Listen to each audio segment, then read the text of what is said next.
Hello, I'm Julia Platts. I'm a consultant in Cardiff and Vale and National Clinical Lead for Diabetes in Wales. And I'm going to talk today about hybrid closed loops in type 1 diabetes in an inpatient setting to include surgery, anaesthesia and pregnancy. We've known for a long time that insulin injections have their limitations, that background insulin requirements are not the same over 24 hours. They'll vary from day to day depending on how well a person is, exercise, emotion, menstrual variation, and other factors. We know that rapid insulin requirements will vary with food and exercise and insulin on board.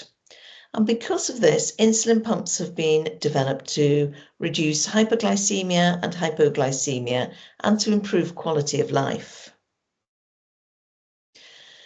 The insulin pump is a device that gives rapid-acting insulin only. It gives this continuously at the required rate, and that replaces the long-acting or background insulin.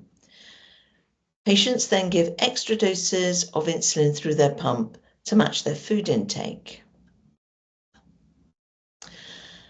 In a hybrid closed loop, the insulin delivery is controlled by the continuous glucose monitor result via an algorithm. A target glucose level will be set, for example, 5.5 or 6.1, and then small microboluses will be given every 5 minutes to achieve this. They're hybrid as the person needs to carbohydrate count and bolus for food via the pump. And we do have fully closed loops in development and hopefully will be available in the next couple of years. Hybrid closed loops have a manual mode and an automatic mode. They're better in the automatic mode, so we try and keep them in this mode as much as possible. If the person doesn't have a sensor or the sensor's failed, then they're in manual mode. We will set targets for glucose, insulin to carbohydrate ratios, insulin sensitivity factor, which is how much 1 unit of insulin lowers the glucose, and active insulin times. We can change the targets for exercise or for sleep. They're very good at keeping glucose on target overnight or when a person is fasting, and generally have a huge impact on well-being. These are the hybrid closed loops that are currently available: the Medtronic, the T-Slim, the Omnipod 5, and the Cambridge APS systems. In December 2023, NICE published a technology appraisal, and this recommended hybrid closed loops for the following group: for children and young people, for people who are pregnant or planning a pregnancy, and for people with type 1 diabetes with an HbA1c greater than 58 millimoles per mole, despite best care. This will equate to about 11,000 people in Wales. Currently, between 8 and 23% of adults are on pumps in Wales, and probably 50% of children are already on pumps in Wales. So we're increasingly will see these pumps in inpatients and in all walks of life. Firstly, what to do with inpatients who are using fast flash glucose monitoring and continuous glucose monitoring. I would recommend that these monitors are left in place in inpatients. Patients will usually monitor their glucose on their phones or on a reader.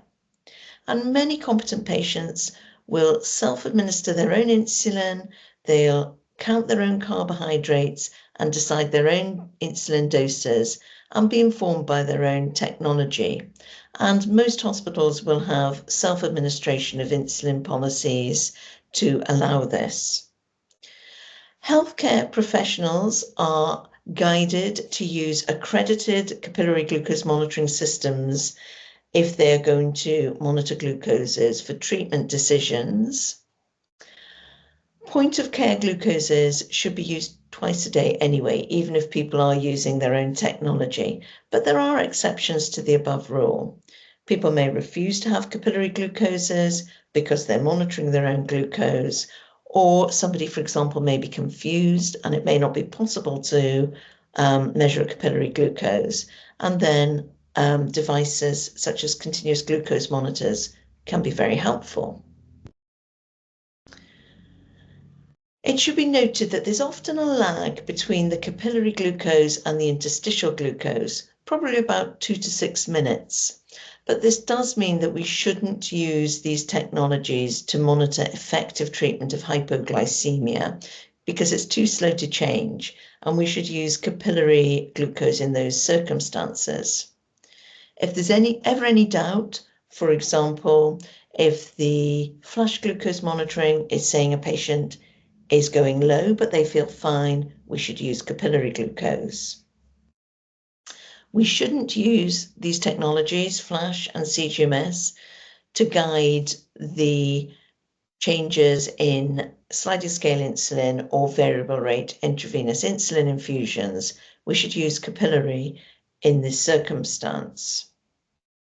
Flash and capillary glucose monitoring systems should be removed for MRI scans and CT scans, and possibly also diathermy, although the evidence for that is less certain. They're also useful in a patient who may not cooperate to have a blood glucose test. If a person has an insulin pump in hospital, it should be noted that managing a pump requires competence by the patient. Glucose control is almost always better on an insulin pump than on anything else, so they should continue with this if it's at all possible. But there are 3 circumstances in which an insulin pump should be removed. They should be removed if a person has an impairment of competence, such as confusion or unconsciousness. They should be removed if a person is having surgery with an anaesthetic that's lasting 2 hours or more, or they're missing more than 1 meal. And it should be removed if a person has diabetic ketoacidosis. This is really important. The pump only delivers short-acting insulin. There's no long-acting insulin on board. So if the pump is stopped for more than an hour, there is a high risk of diabetic ketoacidosis. Therefore, when the pump is stopped, insulin must be started without delay, and this will usually be in the form of a variable rate intravenous insulin infusion. Please store the pump somewhere safe and any other equipment. This is expensive technology and it often goes missing in hospital. If the admission is an unplanned admission, please refer to the diabetes team. Diabetic ketoacidosis. If a patient develops diabetic ketoacidosis on a pump, something has gone wrong. And it may be that the cannula is blocked or kinked. It may be that the pump has malfunctioned. It may be that the insulin's denatured because it's been stored in the sun or something like that. Or it may be the patient is ill, such as they have an infection. The first 3, the patient should be able to manage without developing diabetic ketoacidosis, in that they should give extra insulin by pens and then draw up their pump and reattach their pump. But people sometimes forget this and do develop diabetic ketoacidosis. If a person does become admitted with diabetic ketoacidosis, the pump should be removed and kept safe. It will need interrogating to see if it's malfunctioned. A person should then be treated with the usual diabetic ketoacidosis pathways with a fixed rate intravenous insulin infusion. And when the diabetic ketoacidosis has resolved, they can go back onto pump therapy as long as they use a new cannula, new insulin, and that the pump's been checked to be working correctly. When we're restarting the pump, the variable rate intravenous insulin infusion should be continued for another hour before it's discontinued after the pump's been started. Highs and lows with insulin pumps. If the glucose is high when the person is in hospital, the pump should auto-correct. But if not, the person using the pump should be able to manage this hypoglycemia by delivering correction boluses or by putting the pump into a manual setting and then giving increased basal rates, for example, up to 200%. If they're unable to do this, then they should be switched to a variable rate intravenous insulin infusion. For hypoglycemia, people require less carbohydrate to treat it, around 10 grams. And there's no need to remove the pump, as the pump will have already suspended the insulin delivery as the glucose drops, and it will restart it as the glucose rises, so that can be left alone. Preparing for elective surgery. People need HbA1cs less than 69 millimoles per mole for elective surgery, and it's actually unusual to have HbA1cs greater than 69 on hybrid closed-loop therapy. If the HbA1c is higher than 69 on a hybrid closed loop, it means that either the patient is not bolusing with food or the pump settings are suboptimal. It may be that the glucose settings targets are set too high, that the insulin to carbohydrate ratios are wrong, or the active insulin time is too long.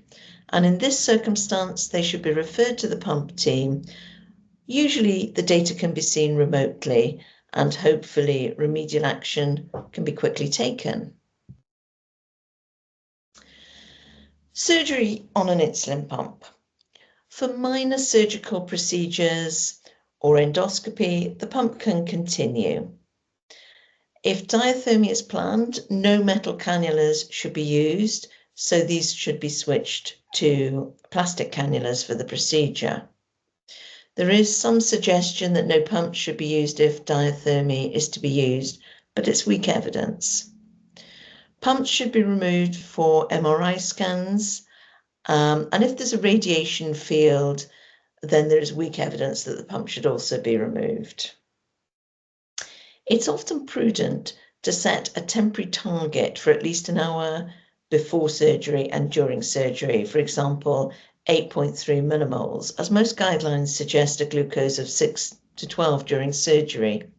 Although if this hasn't been set in advance of surgery, it can simply be switched to at the start of surgery. While a person is under anaesthesia, they should have capillary blood glucose checked every hour. If they develop hypoglycemia under anaesthesia, that should be treated with intravenous glucose. And if they did develop significant hyperglycemia, then they should be converted to variable rate intravenous insulin infusion. If the pump should start alarming during surgery, then the high or low can simply be treated. And if the pump is then annoying, for example, to the surgical team, then it can be removed and a variable rate intravenous insulin infusion can be started immediately. For major surgery, a variable rate intravenous insulin infusion should be used. And then when a person is eating, the pump can be restarted with an hour overlap. Pregnancy on hybrid closed loops. There are significant benefits to using hybrid closed loop therapies during pregnancy.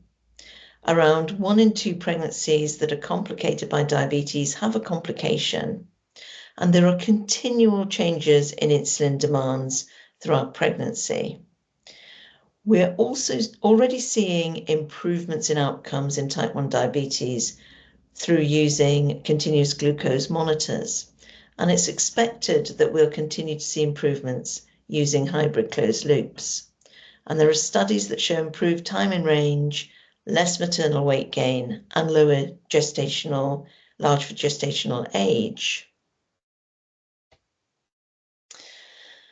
I wanted to mention betamethasone injections, steroid injections during pump therapy. If a person's auto mode cannot keep them in target, then they should be switched to manual mode. Around 4 to 6 hours after the first steroid injection, a person can set a temporary increase on the basal rate of 150% and increase the boluses by 50%. People can correct, aiming for a glucose of 5, and these corrections may need to be up to hourly. However, if the glucoses do not stay within target after 2 correction boluses, or if there are ketones above 0.5, then variable rate intravenous insulin should be added without intravenous glucose. If a variable rate intravenous insulin infusion is added, then pumps can be continued, including giving boluses for food, but no longer giving correction doses. And once a person is on the variable rate intravenous insulin infusion, then capillary fingerstick glucoses should be used to guide this rather than continuous glucose monitors. And it's usual that a woman's standard insulin regime should be reinstated around 24 hours after the last steroid dose. Delivery with a hybrid closed loop, women or their birth partners will need to self-manage. Usually if they're having a normal vaginal delivery, once they're at the second stage of labour, I would recommend switching to a temporary target, such as 8.3 millimoles per litre. They'll continue to monitor their glucose hourly. If the glucose started to rise and couldn't be corrected with one bolus, or if there are ketones at any time, then they should be switched to variable rate intravenous insulin infusion. And after delivery, they will need to change the insulin to carbohydrate ratios and the insulin sensitivity factors back to pre-pregnancy rates. And I would recommend leaving a hybrid closed loop on temporary target for a few days to avoid hypoglycemia. For cesarean section, I would make the switch to temporary target in the anaesthetic room. Continue to monitor hourly. If the glucose rises and isn't correctable with a bolus, or if there are ketones at any time, switch to variable rate intravenous insulin infusion. And again, after the baby's born, change the insulin to carbohydrate ratios and the insulin sensitivity factors back to the pre-pregnancy rates, and keep on a temporary target for a few days. The take-home messages are that these insulin pumps, hybrid closed loops, are great devices, and generally keep using them as an inpatient when possible. But remember, there's a danger of diabetic ketoacidosis if they're ever removed or become blocked. Thank you.